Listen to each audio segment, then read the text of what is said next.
मध्य प्रदेश में हुकूमत की गाइडलाइन के बीच मुहर्रम की मजालिस का सिलसिला तो जारी है, लेकिन हुकूमत की जानिब से जुलूस निकालने पर पाबंदी आयद की गई है। रियासत के 317 मकामात पर हुकूमत की गाइडलाइन में इमाम बारगाहों और रज़ाखानों में मजालिस मुनक्किद की जा रही है।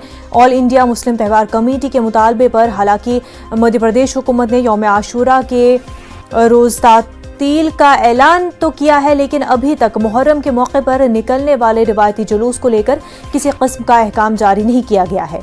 मुस्लिम त्यौहार कमेटी ने हुकूमत से कोरोना के ज़ाब्ते के बीच पाबंदियों के साथ जुलूस निकालने की इजाज़त देने का मुतालबा किया है।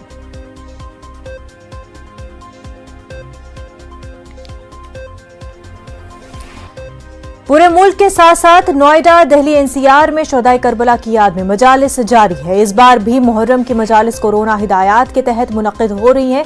इंतजामिया ने इस बार कुछ रियायत दी है। इमाम हुसैन का सोग मनाने वाले कोविड-19 के कवानीन पर अमल पैरा है।